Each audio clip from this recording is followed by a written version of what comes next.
Hello friends, आपका स्वागत है हमारे चैनल लर्न विथ राहुल पर। तो चलिए हम आपके लिए एम वी वी आई आप लोगों के लिए हम सब्जेक्टिव ला दिए हैं। और ये सीरीज आप लोगों को जब तक चलता रहेगा, जब तक आप लोगों का पूरा महत्वपूर्ण सब्जेक्टिव ख़त्म जब तक ना हो जाए।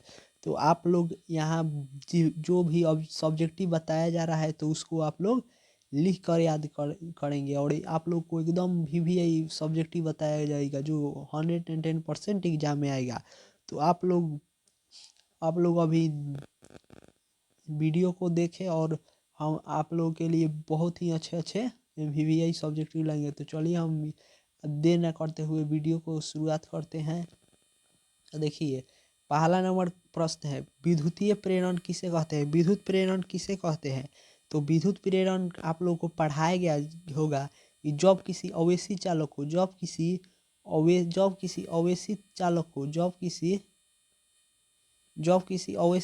को किसी अनावेशित पिंड के नज़दीक ले जाते हैं तो अनावेशित चालक भी अवेशित हो जाता है। यह घटना क्या कहलाता है? विद्युत प्रेरण कहलाता है। जब किसी अनावेशित चालक को अवेशित चालक के नज़दीक ले जाते हैं, जब किसी अनावेशित चालक को जब देखिए जब किसी अनावेशित चालक के नज़दीक किसी अवेशित चालक को ले जाते हैं तो अनावेशित चालक भी अवेशित हो जाता है। तो इस घटना को क्या कहते हैं? विद्युत प्रेरण। विद्युत प्रेरण में आप लोग ये ध्यान दीजिएगा कि ये जो अवेशित चालक को अनावेशित चालक के नज़दीक ले जाते हैं तो वो एक दूसरे के संपर्क में नहीं आना चाहिए, दूर से ही उसको अवेशित किया जाता है। ये घटना प्रेरण किया जाता है बिना सटाए हुए। किसी अवेशित चालक को अनावेशित चालक के नज़दीक ले जाते हैं, उसमें सटाते नहीं है, उसके नज़दीक ले जाते हैं तो अनावेशित चालक भी अवेशित हो जाता है। इस घटना को क्या कहते हैं? विद्युतीय प्रेरण कहते हैं। चलिए हम अगले प्रश्न पर चलते हैं। अवेश संरक्षण का सिद्धांत क्या है? अवेश संरक्षण का सिद्धांत क्या है? अवेश संरक्षण का सिद्धांत किसे कहते हैं? Conservation of charge. तो आप लोगों को ये पढ़ाया गया होगा कि ब्रह्मांड में कुल अवेश संरक्षित रहता है। अवेश को ना तो उत्पन्न किया जा सकता है और ना ही इसे विनाश किया जा सकता है। अवेश को एक रूप से दूसरे रूप में रूपांतरित किया जाता है।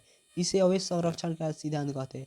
देखो, ब्रह्मांड में जो भी अवेश है, जितना भी ब्रह्मांड में अवेश है, अवेश को ना तो उत्पन्न किया जा सकता है ना तो नष्ट किया जा सकता है। अवेश को एक रूप से दूसरे रूप में रूपांतरित किया जा सकता है। इसे ही अवेश संरक्षण का सिद्धांत कहते हैं। ये बहुत ही सिंपल डिफिनीशन है, इसे आप लोग याद कर सकते हैं।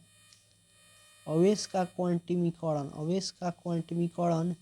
किसे कहते हैं? तो किसी पिंड पर उपस्थित अवेश की कुल मात्रा, किसी पिंड पर उपस्थित अवेश की कुल मात्रा, उस पर उपस्थित किसी पिंड पर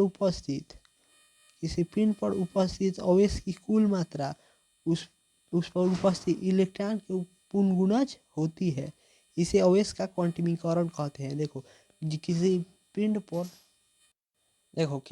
पर किसी पिंड पर उपस्थित अवेश की मात्रा, किसी पिंड पर उपस्थित मतलब किसी पिंड पर उपस्थित कुल अवेश की मात्रा इलेक्ट्रॉन की उपस्थिति अवेश के पूर्ण गुणज होती है। इलेक्ट्रॉन की पूर्ण गुणज होगी, जैसे +-1 +-2 +-3, वो पूर्ण संख्या होगी, बाटा में ऐसे नहीं आएगा। इसे ही अवेश का क्वांटमीकरण करते हैं। ये बहुत ही इंपॉर्टेंट सब्जेक्टिव है, आप लोग इसे लिख कर याद कर लीजिएगा प्लीज। विद्युत विद्युत क्षेत्र के गुण विद्युत क्षेत्र के गुण आप लोगों को बहुत बार सब्जेक्टिव में पूछा गया है एग्जाम में, प्रॉपर्टीज ऑफ इलेक्ट्रिक चार्ज। तो ये आप लोग के बहुत ही आसान क्वेश्चन बन जाता है, इसे आप लोग आराम से लिख सकते हैं। अवेश संरक्षण, पहला देखिए, जैसे अवेश संरक्षित रहता है, पहला विद्युत अवेश का गुण क्या है कि अवेश संरक्षित रहता है। अवेश संरक्षित रहता है, इसका मतलब क्या है कि अवेश को ना तो उत्पन्न किया जा सकता है और ना तो अवेश को नष्ट किया जा सकता है। इसे एक रूप से दूसरे रूप से रूपांतरित किया जा सकता है। अभी आप लोग को हम बताए अवेश का क्वांटमीकरण होता है। अभी आप लोग को समझाए। अवेश दो प्रकार के होते हैं। एक धनावेश होता है, एक ऋणावेश होता है। ये भी आप लोग को पता ही होगा। समान अवेश एक दूसरे को प्रतिकर्षित करते हैं। समान और असमान अवेश एक दूसरे को क्या करते हैं? आकर्षित करेंगे। जैसे समान अवेश एक दूसरे को क्या करेंगे? प्रतिकर्षित करेंगे। और असमान अवेश जैसे प्लस माइनस एक दूसरे को आकर्षित करेंगे, और माइनस माइनस वो भी प्रतिकर्षित करेगा। तो आप लोग ये भी लिख सकते हैं कि समान अवेश एक दूसरे को प्रतिकर्षित करते हैं, लेकिन असमान अवेश एक दूसरे को आकर्षित करते हैं। चलिए 5वें गुण को देखते हैं, अवेश। अवेश को बीजगणितीय विधि द्वारा जोड़ा या घटाया जा सकता है। ये आप लोग अवेश को बीजगणितीय विधि द्वारा जोड़ा या घटाया जा सकता है। जैसे 5 कूलम अवेश है किसी पिंड पर 4 कूलम अवेश है, तो ये आप लोग जोड़कर 9 कूलम अवेश ऐसे लिख सकते हैं। किसी अवेश को बीजगणितीय विधि द्वारा जोड़ा या घटाया जा सकता है। अध्यारोपण का सिद्धांत, ये आप लोग के लिए इम्पोर्टेंट क्वेश्चन बन जाता है, बहुत MVVI क्वेश्चन। ये आप लोग के लिए MVVI सब्जेक्टिव बन जाता है।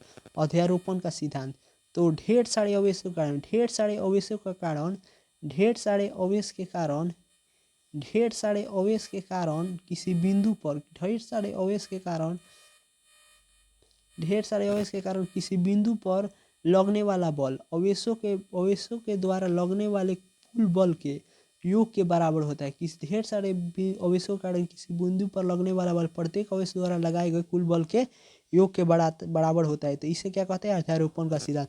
ये आप लोग लिख कर याद कर लीजिएगा, ये भी आप लोग के लिए इम्पोर्टेंट क्वेश्चन था।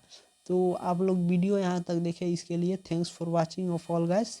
तो हमारे चैनल को सब्सक्राइब कर दे और लाइक कर दे, क्योंकि हम अब मैथ का अब हम ऑब्जेक्टिव सीरीज स्टार्ट करने जा रहे हैं, जिसमें आप लोगों को एकदम क्वेश्चन बैंक और ब्रिलियंट का गाइड भी कराया जाएगा। यहाँ से आप लोगों को 110% ऑब्जेक्टिव लड़ेगा।